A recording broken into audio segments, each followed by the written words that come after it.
তাহলে আমরা প্রথম থেকে জেনে আসলাম যে কি একচ্ছত্র ক্ষমতার মালিক কে? একটু জোরে বলেন, একচ্ছত্র ক্ষমতার মালিক কে? সেই একচ্ছত্র ক্ষমতার মালিকের সামনে যদি আমি আপনি ক্ষমতা দেখাতে চাই, জাহান্নাম ছাড়া কপালে কিছু জুটবে না। সে একচ্ছত্র ক্ষমতার মালিকের সামনে যদি সামান্য 1 নম্বর ইউনিয়ন, 2 নম্বর ইউনিয়ন, সামান্য একটা থানার ক্ষমতা পেয়ে মানুষের হক মেরে খাওয়ার চেষ্টা করে, জাহান্নাম ছাড়া কিচ্ছু জুটবে না। সে একচ্ছত্র ক্ষমতার মালিকের সামনে যদি আমরা রাজত্ব দেখাতে চাই, আমাদের রাজত্বর কারণে জাহান্নাম ছাড়া কপালে কিচ্ছু জুটবে না। আল্লাহ কথা আগেই জানিয়ে দিলেন, যারা আমাকে স্বীকার করে না, আমাকে যারা অস্বীকার করে, তাদের জন্য আমি আযাব আস-সাঈর, যন্ত্রণাদায়ক কষ্টদায়ক আগুনের শাস্তি ব্যবস্থা করে। তোমরা এইটুকুর জন্য ক্ষমতার বড়াই দেখাও, সামান্য এইটুকুনি বাংলাদেশের প্রধানমন্ত্রী সব ধ্বংস করে ফেলাচ্ছ। বাংলাদেশের ক্ষমতা পেয়ে কি না জানি করে ফেলেছো, অনেক কিছু নেওয়ার চেষ্টা করো। শুনে রাখো, তোমরা যা কিছু নিচ্ছ, তোমার চাইতে বড় রাজা আমি, তোমার চাইতে বড় বাদশাহ আমি। একচ্ছত্র রাজত্ব, একচ্ছত্র বাদশাহীর মালিক আমি, একচ্ছত্র বাদশাহ আমি, একমাত্র মালিক আমি, একমাত্র বাদশাহ রাজা আমি। আমার জিনিস তোমরা, আমার হক তোমরা মেরে খাওয়া, আমার বান্দাদের রিজিক গুলো তোমরা মেরে খাওয়া, আর অত সহজে তোমরা সেলসালায়ে জান্নাতে যাবা, এটা আমি হতে দেব না।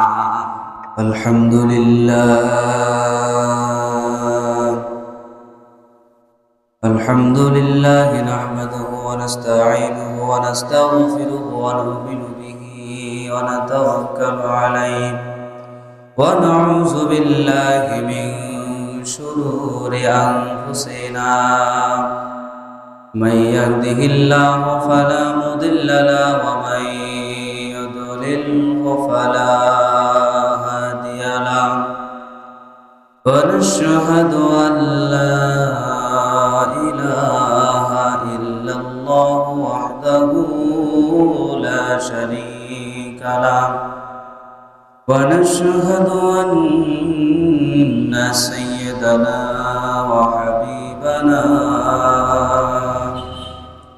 ومولانا محمدا عبده ورسوله الذي أرسله بالحق بشيرا ونذيرا وداعيا إلى الله بإذنه وسراجا منيرا فقد قال الله تعالى في كلامه المجيد وفرقانه الحميد أعوذ بالله من الشيطان الرجيم بسم الله الرحمن الرحيم قال الله تعالى في شان حبيبه إن الله وملائكته يصلون على النبي يا أيها الذين آمنوا صلوا عليه وسلموا تسليما درد اللهم صل على مولانا محمد وعلى آل سيدنا مولانا محمد اللهم صل على سيدنا مولانا محمد وعلى آل سيدنا مولانا محمد মায়া দিয়ে ভালোবাসা দিয়ে মায়া দিয়ে ভালোবাসা দিয়ে জড়িয়ে রেখেছো আল্লাহ তুমি, সেই ঋণ শোধ করি কি করে আমি, সেই ঋণ শোধ করি কি করে আমি। রহমের বাড়ি ধারা বয় বিরত, সেই রহমে আজ হয়েছি নত। রহমের বাড়ি ধারা বয় বিরত, সেই রহমে আজ হয়েছি নত। চিরদিন ভালোবাসা দিও গো তুমি, সেই ঋণ শোধ করি কি করে আমি। মায়া দিয়ে ভালোবাসা দিয়ে জড়িয়ে রেখেছো আল্লাহ তুমি, সেই ঋণ শোধ করি কি করে আমি, সেই ঋণ শোধ করি কি করে আমি। আলহামদুলিল্লাহ আলহামদুলিল্লাহ ওয়াসসালাতু ওয়াসসালামু আলা রাসূলিল্লাহ সাল্লাল্লাহু আলাইহি ওয়াসাল্লাম আলা হাবিবিল্লাহ। সম্মানিত হাজিরিন, সম্মানিত মুসল্লিয়ান ইকরাম, উপস্থিত হাজিরিন এবং সাউন্ড যতদূর যাচ্ছে সকল হাজিরিন, আমরা সবাই আল্লাহ তাআলার দরবারে শুকরিয়া আদায় করি যে আল্লাহ তাআলা আমাদেরকে মসজিদে আসার বসার তৌফিক দান করেছেন। বলছি আলহামদুলিল্লাহ। লক্ষ্য করে দুরূদ ও সালাম পেশ করছি মহামানবতার কাণ্ডারি, মুক্তির দূত, আলোর দিশারি হুজুরে পাকের দরবারে বলে সাল্লাল্লাহু আলাইহি ওয়াসাল্লাম। একই সাথে মাগফিরাত কামনা করছি যারা এই মাসে শহীদ হয়েছে সহ আজ পর্যন্ত যারা শহীদ হয়েছে, আল্লাহ তাআলা তাদের সকলকে জান্নাতের উচ্চ মাকামে পৌঁছায় দেখ বলে আল্লাহুম্মা আমিন। আমরা একই মাসে গত সপ্তাহের আগের সপ্তাহে প্রিয় ওসমান হাদি ভাইয়ের শোক ভুলতে পারিনি। প্রিয় ওসমান হাদি ভাই আমাদের ছেড়ে চলে গিয়েছেন, শহীদ হয়েছেন, তাকে হত্যা করা হয়েছে। সেই একই মাসে এক সপ্তাহ যেতে না যেতেই দেশনেত্রী বেগম খালেদা জিয়া ইন্তেকাল করেছেন। এটা আমাদের জন্য একটা শোক সংবাদ। তো আমরা দল মত বিচার বিবেচনা করব না, জাস্ট মানুষ হিসেবে যদি বিবেচনা করি, ওসমান হাদি ভাই ছিলেন একজন ভালো সংগ্রামী মানুষ, বাংলার সিংহপুরুষ, জাতির শ্রেষ্ঠ সন্তান। এই জন্য তার জন্য আমরা মন থেকে দোয়া করব। বেগম খালেদা জিয়া বাংলাদেশের 3 বারের প্রধানমন্ত্রী, যিনি আপসহীন নেত্রী ছিলেন, তিনিও মানুষ হিসেবে আমরা তাকে মন থেকে দোয়া করি। তিনি ইন্তেকাল করেছেন। তিনি বলেছিলেন যে ইসলামের সাথে জঙ্গিবাদের কোনো সম্পর্ক নাই। তিনি এটাও বলেছিলেন ইসলামের ভিতরে কোনো রকম অন্যায় দুর্নীতির কোনো ছোঁয়া নেই, শুধুমাত্র কিছু ওই পোকা, সার পোকা, তেলা পোকার কারণে তিনি বাংলাদেশের প্রধানমন্ত্রী হওয়ার পরেও বাংলাদেশের ভিতরে ইসলামকে কায়েম কিছুটা করতে পারলো, বাকিটা সম্ভব হয়নি, যতটুকু আমি শুনেছি, যদিও আমি তো দেখি নাই। আমার জন্মের পর থেকে, মানে আমার যখন বুদ্ধি হয়, বুদ্ধি হওয়ার আগ থেকে একেবারে আওয়ামী লীগ সরকার, বুদ্ধি হওয়ার আগ থেকে আমার আওয়ামী লীগ সরকার পাইছে, যার কারণে তার শাসন আমল আমার বুঝে ওঠার তৌফিক হয়নি। তবে যতটুকু শুনেছি, তিনি ইসলামকে ভালোবাসতেন, ইসলামকে কায়েম করার জন্য চেষ্টা করেছেন। সেই হিসেবে আমরা আল্লাহ তাআলার দরবারে মন থেকে তার জন্য দোয়া করি, আল্লাহ তাআলা তাকে জান্নাতের উচ্চ মাকাম দান করুক বলি আল্লাহুম্মা আমিন। আজকে আমার আলোচনার বিষয়টা হলো রাজনীতি। আজকে আলোচনার বিষয় কি বলেন তো? বলেন, মুখ ফুটে বলেন। রাজনীতি। কিন্তু এই রাজনীতি পৃথিবীর রাজনীতি নয়। আমি আজকে যেটা নিয়ে আলোচনা করব, এটা পৃথিবীর রাজনীতি নয়। এটা হলো আসমান, জমিন, পৃথিবী, গ্রহ, তারা, নক্ষত্র, চাঁদ সহ সমগ্র সৃষ্টিকুলের সবকিছুর যে রাজনীতি আল্লাহ কোরআনে বর্ণনা করেছে, এই রাজনীতি। আপনারা কি জানেন কোরআনে রাজনীতির নামে একটা সূরা আছে? জানেন? সূরার নাম হচ্ছে সূরাতুল মুলক। 29 নম্বর পারা, 1 নম্বর পৃষ্ঠা, 29 নম্বর পারা, 1 নম্বর সূরা, সূরাতুল মুলক, 67 নম্বর সূরা। ওই যে আমরা বলি না যে জোর যার মুল্লুক তার, এই মুল্লুক শব্দটা কি? হ্যাঁ, এই মুল্লুকটা যে বলি, এই মুল্লুকটা মূলত মুলক। মুলক মানে আয়তন, জায়গা, এলাকা, এই এলাকার ক্ষমতা। মুলক মানে রাজত্ব, এই এলাকার কি রাজত্ব, এই হলো সেই মুলক। সূরাতুল মুলক, রাজত্ব। সূরার নাম এক কথায় বলা যায় কি? রাজত্ব। সেই রাজত্বের সূরা থেকে আজকে আলোচনা করব। আমরা দুনিয়ার ভিতরে যা নিয়ে পড়ে আসি, আসলে সেগুলো আমাদের জন্য কোনো কাজে আসবে না, এটা নিয়ে আমরা আলোচনা করব।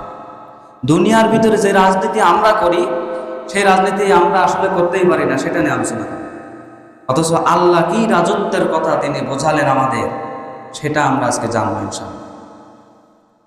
আল্লাহ তাআলা জানিয়ে দিলেন, তাবারাকাল্লাযী বিয়াদিহিল মুলকু ওয়া হুয়া আলা কুল্লি শাইইন কাদির। পারেন না আপনারা এই সূরাটা? পারলে পড়লে সব হয়তো পড়ছেন না কেন? তাবারাকাল্লাযী বিয়াদিহিল মুলকু ওয়া হুয়া আলা কুল্লি শাইইন কাদির। তাবারাকাল্লাযী বিয়াদিহিল মুলক, সমগ্র বিশ্বজাতি একচ্ছত্র রাজত্বের মালিক, একচ্ছত্র রাজত্বের রাজা, একচ্ছত্র রাজত্বের বাদশাহ হলেন সেই মহান আল্লাহ তাআলা। পৃথিবীর মালিক কে বলেন তো দেখি? উত্তর দেন। আপনারা তো মুনাফিকি করছেন, উত্তর দিচ্ছেন না, তাহলে তার মানে অন্য কেউ হয়ে যাচ্ছে মালিক। পৃথিবীর মালিক কে? পৃথিবীর মালিক আল্লাহ। আসমানের মালিক মনে হয় আমি? আউযুবিল্লাহ। আসমানের মালিক আল্লাহ, পৃথিবীর মালিক আল্লাহ, জমিনের মালিক আল্লাহ। এরপরে সমগ্র বিশ্ব জাহানের ভিতরে গাছপালা, নদী নালা, খাল বিল, আমরা মানুষ যা আছি সব কিছু কার সৃষ্টি? সেই আল্লাহ বললেন, ও মানুষেরা, তোমরা যে তুই একটা ওয়ার্ডের দায়িত্ব পেয়ে, একটা ইউনিয়নের দায়িত্ব পেয়ে ক্ষমতার বড়াই দেখাও, একটা ইউনিয়নের চেয়ারম্যান হয়ে সব লুটে পুটে খেয়ে নাও, একটা উপজেলার চেয়ারম্যান হয়ে, একটা উপজেলা চেয়ারম্যান, একটা উপজেলার এমপি হয়ে সব লুটে পুটে খেয়ে নেওয়ার চেষ্টা করো। কিন্তু শুনে রাখো, তুমি যা খাচ্ছ ওইটার মালিক তুমি না, তুমি যে খাচ্ছ ওই জিনিসটারও মালিক আমি। কারণ রিজিকের মালিক কে? ও যে একজন এমপি গরিবের রিজিক মেরে খাবে, সেই রিজিকটা দেয় কে? আল্লাহই তো দেয়। তোমরা এইটুকুর জন্য ক্ষমতার বড়াই দেখাও, সামান্য এইটুকুনি বাংলাদেশের প্রধানমন্ত্রী সব ধ্বংস করে ফেলাচ্ছ। বাংলাদেশের ক্ষমতা পেয়ে কি না জানি করে ফেলেছো, অনেক কিছু নেওয়ার চেষ্টা করো। শুনে রাখো, তোমরা যা কিছু নিচ্ছ, তোমার চাইতে বড় রাজা আমি, তোমার চাইতে বড় বাদশাহ আমি। একচ্ছত্র রাজত্ব, একচ্ছত্র বাদশাহীর মালিক আমি, একচ্ছত্র বাদশাহ আমি, একমাত্র মালিক আমি, একমাত্র বাদশাহ রাজা আমি। আমার জিনিস তোমরা, আমার হক তোমরা মেরে খাওয়া, আমার বান্দাদের রিজিক গুলো তোমরা মেরে খাওয়া, আর অত সহজে তোমরা সেলসালায়ে জান্নাতে যাবা, এটা আমি হতে দেব না। আল্লাহ বললেন, আমি আমার হক ক্ষমা করি, কিন্তু আমার বান্দার হক কখনো ক্ষমা করি? কথা বলে না। আমি একজন প্রেসিডেন্ট হয়ে যদি আপনাদের হক মেরে খাই, আমার আল্লাহ আমাকে তত বেলা ক্ষমা করবে না যত বেলা আপনারা না ক্ষমা করছেন। আর মানুষ যে জিনিস মরার পরে ক্ষমা করবে, গলা টিপে ধরবে, বলবে যে আমার ছাগল নিয়ে গেছে, আমার ছাগল আগে বোঝাই দাও, নাকি? আল্লাহ এরপরে বললেন, ওয়া হুয়া আলা কুল্লি শাইইন কাদির, তিনি প্রতিটি জিনিসের উপরে শক্তিমান।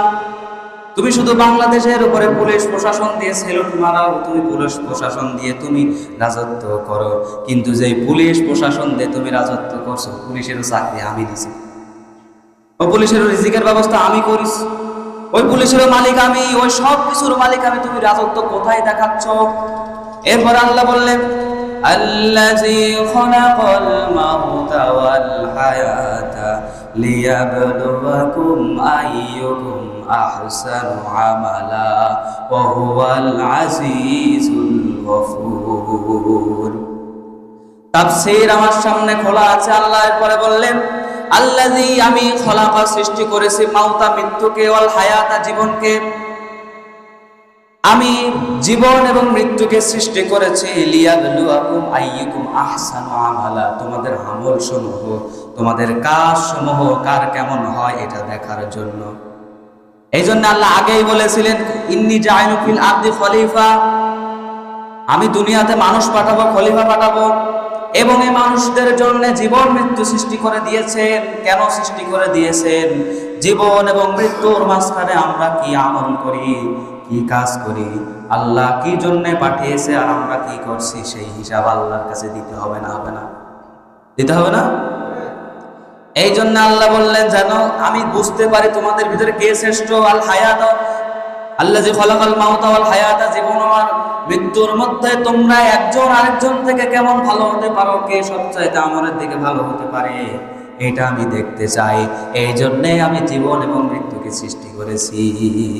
এবং আল্লাহু ওয়াল আজিজুল গফুর, আল্লাহ বললেন তিনি মহা শক্তিশালী ও ক্ষমাশীল। এখন প্রশ্ন হলো তিনি হায়াত মওত সৃষ্টি করেছেন, তাহলে ক্ষমা, সেই ক্ষমার কথা কেন আসছে? কেন হায়াত মওত সৃষ্টি করেছেন আমাদের আমল দেখবে, কাজ দেখবে, তাহলে ক্ষমা করার কথা কেন আসছে? তিনি ক্ষমাশীলের কথা কেন বললেন? আজিজুল গফুরের কথা কেন বললেন? তার মানে দুনিয়ার ভিতরে জীবন এবং মৃত্যুর মাঝখানে যে ভুলগুলো আমরা করব, যে পাপ আমাদের দ্বারা হয়ে যাবে, এই পাপগুলো ক্ষমা করার একচ্ছত্র মালিক কে? হ্যাঁ, এই জন্য বললেন ওয়াল আজিজুল গফুর, নিশ্চয় আমি ক্ষমাশীল ও মেহেরবান, আমার কাছে ক্ষমা চাও।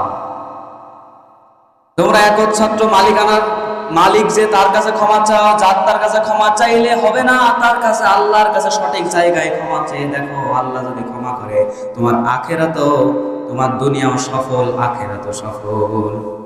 আল্লাহর পরে বললেন, এবার সৃষ্টি জগতের বর্ণনা দিচ্ছেন, দেখেন আল্লাযী খালাকা সাবআ সামাওয়াতিন তিবাকা মা তারা ফি খালকির রহমানি মিন তাফাউত ফারজি'ল বাসারা হাল তারা মিন ফুতুর। আমি সূরা মুলকের প্রথম থেকে শুরু করেছি, 3 নম্বর আয়াত পর্যন্ত এসেছি। আল্লাহ বললেন আল্লাযী খালাকাস সাবআ সামাওয়াতি, আল্লাযী আমি খলাকা সৃষ্টি করেছে সাবআ 7টি স্তরে। সাবআতুন মানে কি? 7। সাবআ 7টি স্তরে, সাবআ সামাওয়াতি 7টি স্তরে, 7টা করে আসমান আমি সৃষ্টি করেছি। ওমা মা তারা ফি খালকির রহমানি মিন তাফাউত, এবং তুমি রহমানের সৃষ্টির ভিতরে কোনো ভেজাল দেখতে পাবা না। আল্লাহ নবীকে তালিম দিচ্ছেন, ও নবী আমি যে আসমানকে থরে থরে 7টি স্তর করে সৃষ্টি করেছি, এবং মা তারা ফি খালকির রহমানি মিন তাফাউত, এই যে ফি মানে মধ্যে, খালকি মানে সৃষ্টির, আমার সৃষ্টির ভিতরে তুমি কোনো গলত, কোনো ভুল দেখতে পাবা না, কোনো গড়মিল তুমি দেখতে পাবা না। ফারজি'ল বাসারা হাল তারা মিন ফুতুর, আবার তুমি তাকিয়ে দেখো কোথাও ফাটল, কোথাও কিছু কোনো ফাটল বা ফাটাফাটি দেখতে পারো কিনা। এগুলো হলো আল্লাহ তাআলার একচ্ছত্র মালিকানার, একচ্ছত্র রাজত্বের প্রমাণ। আল্লাহ যদি একা না হতেন তাহলে আজকে পৃথিবী ধ্বংস হয়ে যেত, হতো না? যেই চেয়ারে, যেই আসনে 2 জন এমপি প্রার্থী হাড্ডাহাড্ডি লড়াই বাঁধে না, এই আর একজনের হামলা করে আরেকজনে মেরে ফেলে দেয়। কারণ আল্লাহ যদি 2 জন থাকতো তাহলে ও বলতো আমি পূর্ব দিক থেকে সূর্য ওঠাবো, ও বলতো আমি পশ্চিম দিক থেকে ওঠাবো, কি হতো তখন? তারপরে কে বলতো নদী সব শুকায় ফেলবে, আরেকজন বলতো না নদী সব ভরাট করে উপর দিয়ে নেবো, তখন কি হতো? তার মানে এটা তার প্রমাণ পাওয়া। আল্লাহ বললেন তুমি তাকায় দেখো কোনো জায়গায় ফাটলও দেখতে পাবা না, তার মানে একচ্ছত্র মালিকানাধীনের মালিককে। আল্লাহ আর বললেন সুম্মারজি'ল বাসারা কাররাতাইনি ইয়ানকালিব ইলাইকাল বাসারু খাসিয়ান ওয়া হুয়া হাসির। ও নবী তুমি বারবার তাকাও, বারবার তাকাও, তোমার উম্মতদেরকে বারবার তাকাতে বলো, তোমাদের চোখ ক্লান্ত হয়ে ফিরে আসবে, কিন্তু আমার সৃষ্টির ভিতরে কোনো গরমিল দেখতে পাবা না। সুবহানাল্লাহ বলবেন না? আহ মাশাআল্লাহ, কত সুন্দর কথা জানিয়ে দিলেন। তোমাদের চোখ ক্লান্ত হয়ে যাবে। ওই যে গত সপ্তাহে বলছিলাম যে শিক্ষা সফর হলো আল্লাহর বানানো সৃষ্টিগুলো দেখা, শিক্ষা নেওয়া, ওই উদ্দেশ্যে সফর করা বলছিলাম না? এখানেও কিন্তু সেই রিলেটেড একটা কথা, যে তুমি চারিদিকে খোঁজো, শুধু আমার সৃষ্টির ভিতরে ভুল ধরার চেষ্টা করো, তোমার চোখ ক্লান্ত হয়ে যাবে, ঘুরতে ঘুরতে তুমি ক্লান্ত হয়ে পড়ে যাবা, কিন্তু আমার সৃষ্টির ভিতরে কোনো ভুল তোমরা খুঁজে পাবো না। এই জন্য একচ্ছত্র মালিকানাধীনের একচ্ছত্র মালিকের রাজত্ব হলো সেই আল্লাহ, আর তার উপরে যারা রাজত্ব করে হলো মারাত্মক শয়তান। আল্লাহ হলো একচ্ছত্র রাজত্বের মালিক, সেই মালিকের উপরে যারা রাজত্ব করতে চায়, আমি বলি ও ভাই, তোমার মানুষ হয়ে কোনো দাম নেই, তুমি পশু পাখি হয়ে যাও। কারণ পশু পাখি এমন এক জিনিস, অবুঝ জিনিস, মানুষের হক মেরে খাইতে পারে না। এরপরে আল্লাহ আরো বললেন, ওয়ালাকাদ যায়্যানাস সামাআদ দুনিয়া বিমাসাবিহা ওয়া জাআলনাহা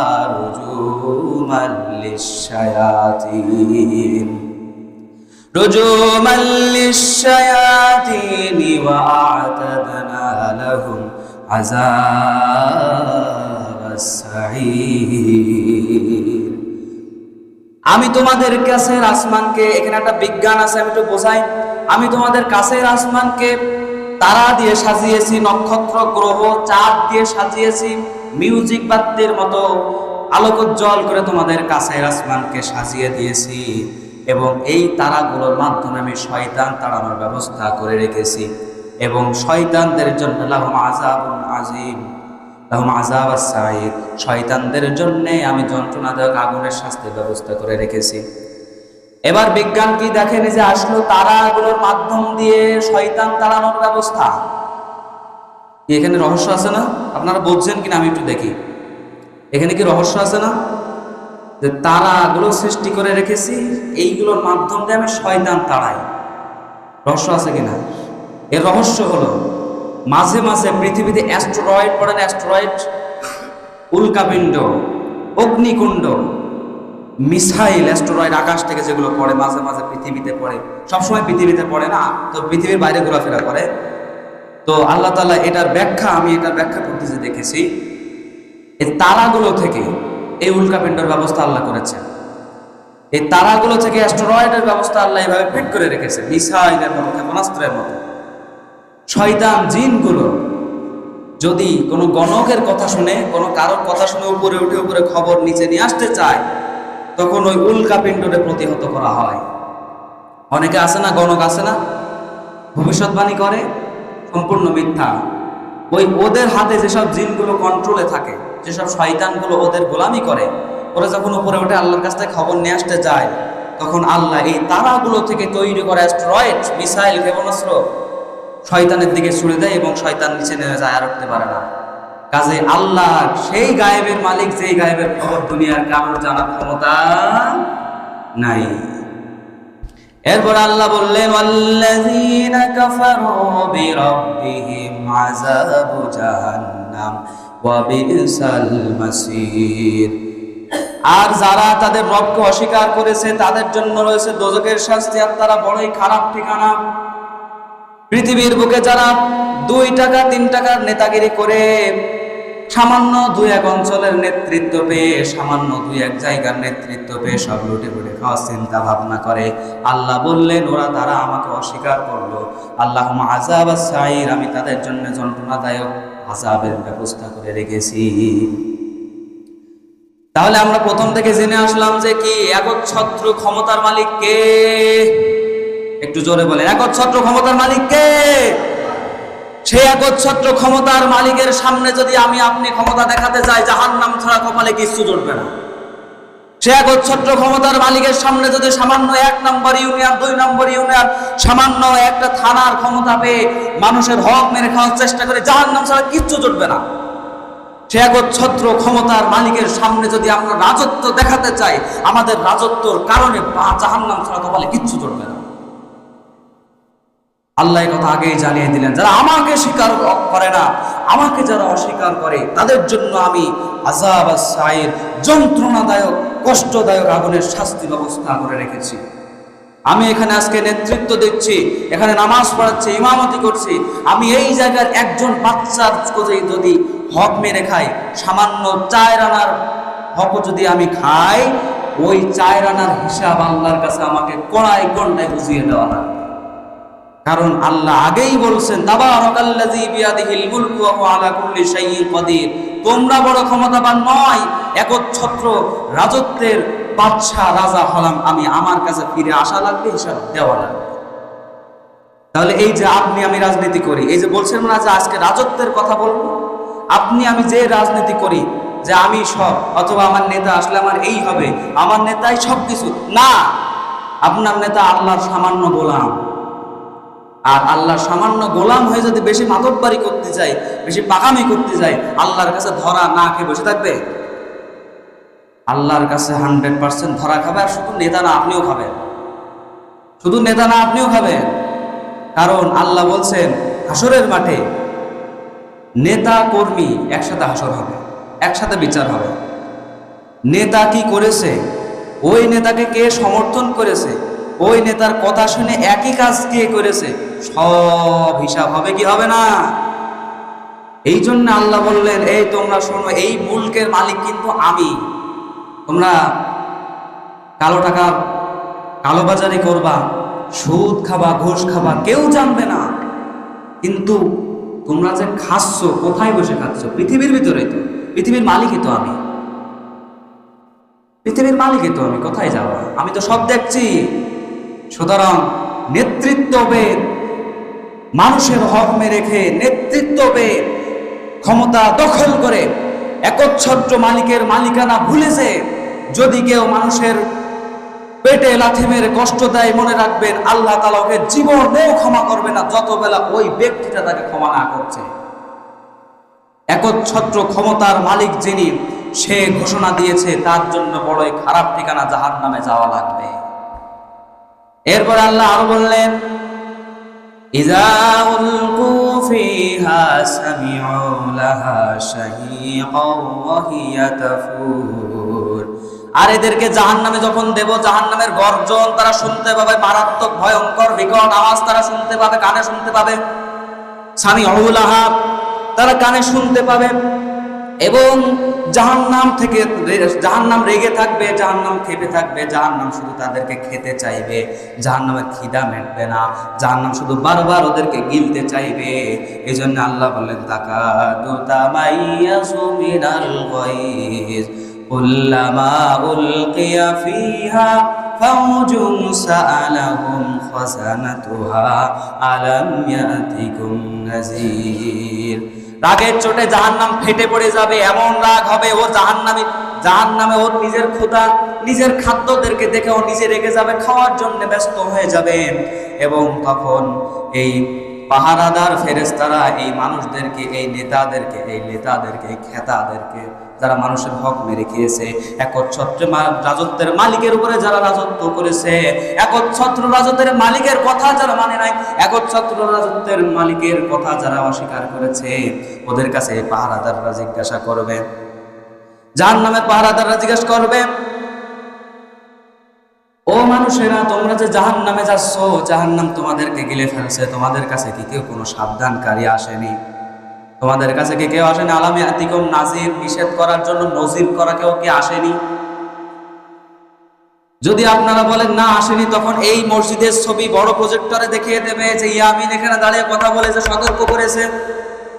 বিশ্বাস হয় না? হয় না? আল্লাহ কিন্তু সব দেখছে আমরা এই মুহূর্তে কি করছি। প্রজেক্টরে দেখাই দেবে ইয়ামিন এখানে দাঁড়িয়ে কথা বলেছে। যদি মিথ্যা কথা বলেন আর যদি সত্য কথা বলেন, ওই তখন জাহান্নামের ওই নেতারা যারা মানুষের হক মেরে খেয়েছে, অন্যায়ভাবে মানুষকে হত্যা করেছে, তখন ওই নেতারা বলবে, ক্বালু বালা ক্বাদ জাআনা নাযীর ফাকাযযাবনা ওয়া কুলনা মা নাযালাল্লাহু মিন শাইইন ইন আনতুম ইল্লা ফি দালালিন কাবীর। তারা বলবে, হ্যাঁ ক্বালু বালা, এসেছিল, কলু মানে বলবে, বালা মানে হ্যাঁ, কলু বালা এসেছিল, কিন্তু কদ যা আনা নাজির, এই নাজির বিহীন মানে সতর্ককারী এসেছিল, নজির দেখানো মানুষ এসেছিল। আপনারা যারা এরকম হক মেরে খান, আপনারা সেদিন বলবেন হ্যাঁ ইয়ামিন হুজুর বলেছিল একচ্ছত্রের মালিক আল্লাহ, সে মালিকের উপরে রাজত্ব করা যাবে না, একথা আপনারা বলবেন। বলার পরে আপনারা কি বলবেন? ফাকাযাবনা ওয়া কুল্লা মা নাযালাল্লাহু মিন শাইইন আনতুম ইল্লা ফী দালালিন কাবীর। আমাদের কাছে এসেছিল কিন্তু আমরা ইয়ামিনকে দাম দেইনি, আমরা ইয়ামিনকে মিথ্যা অপবাদ দিয়েছি, আমরা ইয়ামিনের পিছনে লেগেছি এবং বলেছি তুমি বড়ই গোমরাহির ভিতরে পড়ে আছো। আমরা ইয়ামিনের কথা শুনিনি, আমরা হুজুরের কথা শুনিনি, ছোট মানুষ ওর কথা দাম দেইনি, দাড়ি কাপড়িনি, এই জন্য দাম দেয়নি ছোট মানুষ। আর কোরআনের কথা যা বলেছে আমরা কিছুই দাম দিইনি, আমরা বলেছি গোমরাহির ভিতরে পড়ে আছো। এবং আপনারাই তখন বলবেন ক্বালু লাউ কুন্না নাসমাউ আও নাআকিলু মা কুন্না ফি আসহাবিস সাঈর। আহারে লাউ কুন্না নাসমাউ, যদি তখন ওই ইয়ামিনের কথা শুনতাম, ওই হুজুরের কথা শুনতাম, তাহলে আও নাআকিলু মা কুন্না ফি আসহাবিস সাঈর, এই জ্বলন্ত আগুনে আমাদের জ্বলতে হতো না। এইরকম নেতারাই তখন আফসোস করবে, যেসব নেতারা আমার পিছনে লাগে, যেসব নেতারা মানুষের হক মেরে খায়, যেসব নেতারা আল্লাহর একচ্ছত্র মালিকের উপরে রাজত্ব করতে চায়। সেই সময় আল্লাহর কাছে বলবে, সে সময় ফেরেশতাদের কাছে বলবে, যদি তখন হুজুরের কথা শুনতাম জাহান্নামে যাওয়া লাগতো না। এবং আল্লাহ তাআলা আরো বললেন ফাতারাফু বিযামবিহিম ফাসুহকাল লিআসহাবিস সাঈর। এভাবে তারা নিজেদের দোষ স্বীকার করে নেবে এবং আমি আল্লাহ এই দোজখবাসীদের উপরে লানত দিলাম। কি বুঝলেন? 1 থেকে 11 নম্বর আয়াতের আলোচনা করেছে সূরাতুল মুলক, রাজত্বের আয়াত, রাজনীতির আয়াত, রাজনীতির আলোচনা। কি বুঝলেন? এখানে এই জায়গায় কোনো নেতার খাওয়া আছে? বলেন, এখানে কোনো নেতার খাওয়া আছে? কোনো চেয়ারম্যান, কোনো এমপি, কোনো মন্ত্রী, কোন মিনিস্টার, বাংলাদেশ কেন সারা বিশ্বের সৃষ্টিকুলের কোন মিনিস্টার, কোন এমপি, কোন মন্ত্রীর খাওয়া কোরআনের ভিতরে নেই। একমাত্র একচ্ছত্র রাজত্বের রাজা, একচ্ছত্র রাজত্বের মালিক সেই মহান কে? সুতরাং তার উপরে বাটপারি করা যাবে না, তার উপরে পাকামি করা যাবে না। সে সবকিছু জানে, সবকিছু দেখছে, তার উপরে রাজত্ব করার চেষ্টা করা যাবে না।